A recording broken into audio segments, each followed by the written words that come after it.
তোমাদের দাদা এটা খাওয়ার পর বলে কিনা মাটন কোপ্তা কারি খাচ্ছি, একদমই বিশ্বাস করতে চাইছে না। এটা মোচা দিয়ে বানিয়েছি, দেখতে পাচ্ছ একদম নরম তুলতুলে হয়েছে। তো এই দারুণ সুস্বাদু লোভনীয় কোপ্তা কারি বানানোর জন্য লাগবে মোচা। সত্যি কথা বলতে মোচার কোপ্তা কারি যে এত বেশি সুস্বাদু হয় এভাবে না বানিয়ে খেলে জানতেই পারতাম না। তো এই মোচার কোপ্তা কারি বানানোর জন্য মোচাটার প্রথমে এই ফুলগুলোকে ছাড়িয়ে নিতে হবে, আর ভালো করে ফুলগুলোকে পরিষ্কার করে নেওয়ার পর সেদ্ধ করে নিতে হবে। তো চুলোয় বেশ কিছুটা জল গরম করে নিয়েছি।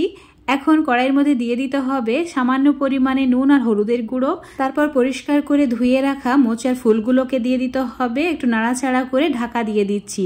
খুব ভালো করেই সেদ্ধ করে নিতে হবে। ওই 90% মতো সেদ্ধ করে নিয়েছি, দেখতেই পাচ্ছ। তো তোমরা চাইলে কাজটি প্রেসার কুকারে দিয়েও করে নিতে পারো, 2টি সিটি দিয়ে নেবে তাহলেই হবে। এখন এই জলটাকে একদম ছেঁকে ফেলে দিতে হবে, চিপে চিপে বের করে দিয়েছি। এদিকে একটা বড় সাইজের আলুকে ডুমো করে কেটে নিয়ে সেদ্ধ করে নিয়েছিলাম। তো সেটা ভালো করে একটা ম্যাশারের সাহায্যে ম্যাশ করে নিয়েছি, একদম ভালোভাবে ম্যাশ করে নিতে হবে। আর সেদ্ধ করা মোচার ফুল ঠান্ডা হয়ে গেছে। তো এখন এটা মিক্সচার জারের মধ্যে নিয়ে ব্লেন্ড করে নিচ্ছি। এখানে কোনো কিছু অ্যাড করিনি, জাস্ট এভাবেই ব্লেন্ড করে নিয়েছি। তো একটু দানা দানা থাকবে, এভাবে ব্লেন্ড করতে হবে। এখন মোচার পেস্ট আলুর সঙ্গে অ্যাড করে দিয়ে কিছু মশলা দিয়ে দিতে হবে, যেমন হাফ চামচ মতো জিরে গুঁড়ো, হাফ চামচ হলুদের গুঁড়ো, হাফ চামচ লঙ্কা গুঁড়ো, তার সঙ্গে দিয়েছি হাফ চামচের কম ধনের গুঁড়ো, স্বাদ মতো নুন, আর দিয়ে দিতে হবে হাফ চামচ মতো গরম মশলা। অবশ্যই গরম মশলা দিতে হবে। তার সঙ্গে হাফ চামচ আদা রসুন বাটা। একটা বড় সাইজের পেঁয়াজকে একদম কুচি করে কেটে নিয়ে অ্যাড করেছি। তার সঙ্গে 2টি কাঁচা লঙ্কাও অ্যাড করে দিয়েছি, আর অল্প একটু ধনেপাতা কুচি, আর হাফ কাপ মতো বেসন নিয়েছি। আর বেসনটা এখানে এই অল্প করেই অ্যাড করতে হবে, যেমন লাগবে। এই কোপ্তা কারিতে বেসনের পরিমাণটা বেশি হয়ে গেলে একদমই ভালো লাগবে না, তাই অল্প অল্প করেই দিতে হবে, যেমন লাগবে সেই হিসাবে দেবে। ঠিক বাইন্ডিং হয়ে যাচ্ছে সেরকম দেখেই অ্যাড করতে হবে। তো এখন ভালোভাবে মাখিয়ে নেওয়ার পর হাতে অল্প একটু তেল ব্রাশ করে নিয়ে গোল করে নিয়েছি, ঠিক লাড্ডুর মতো করে বানিয়ে নিয়েছি। তো একদম গরম তেলের মধ্যে দিয়ে ভেজে নিতে হবে। চুলোর ফ্লেমটা হাই করে রাখতে হবে, যাতে এগুলো ভালোভাবে কুক হয়, মানে ভেঙে না যায়। লো ফ্লেমে ভাজা যাবে না, একদম হাই ফ্লেমে ভাজবে। এরকম লালচে করে ভেজে তুলে নিতে হবে। মোচার এই কোফতাগুলো এমনি এমনি খেতে এত বেশি সুস্বাদু হয়, তোমাদের কি বলবো। এতটাই টেস্টি যে যাকে খাওয়াবে সেই বলবে বারবার এভাবে সন্ধ্যাবেলা স্ন্যাক্স হিসাবে বানিয়ে দিতে। আর এই কোফতাগুলো উপর থেকে যেমন হয় মুচমুচে, ভেতর হয় সেই রকম নরম তুলতুলে, একদম দারুণ লাগে খেতে। তো অবশ্যই বেশি করে বানিয়ে রেখে দেবে। দেখতে পাচ্ছ দারুণ হয়েছে, তাই না? তোমাদের এখন একটা ভেঙে দেখিয়ে দিচ্ছি, দেখো একদম পারফেক্ট হয়েছে। তো ঠিক এইরকম সফট করেই বানাতে হবে। এখন একটা মিক্সার জারের মধ্যে 2টি মিডিয়াম সাইজের পেঁয়াজকে কেটে নিয়ে অ্যাড করেছি। তার সঙ্গে ছোট সাইজের 2টি টমেটো দিয়েছি, 2টি এলাচ, অল্প একটু দারচিনি, আর 2টি শুকনো লঙ্কা। একদম ভালোভাবে পেস্ট করে নিতে হবে, কোনো রকম জল ছাড়াই।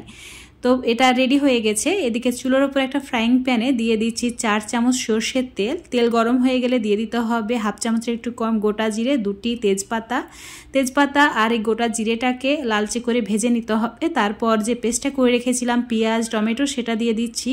তার সঙ্গে 1 চামচ আদা রসুন বাটা দিয়ে দিচ্ছি। এখন একদম মশলাটাকে মিডিয়াম আঁচে কষিয়ে নিতে হবে। দেখতেই পাচ্ছ তেল ছাড়তে শুরু করেছে। এবারের মধ্যে দিয়ে দিতে হবে হাফ চামচ জিরের গুঁড়ো, 1 চামচ ধনের গুঁড়ো, হাফ চামচের একটু কম লঙ্কার গুঁড়ো, মানে যে যেমন ঝাল খেতে পছন্দ করো সেই হিসাবে দেবে।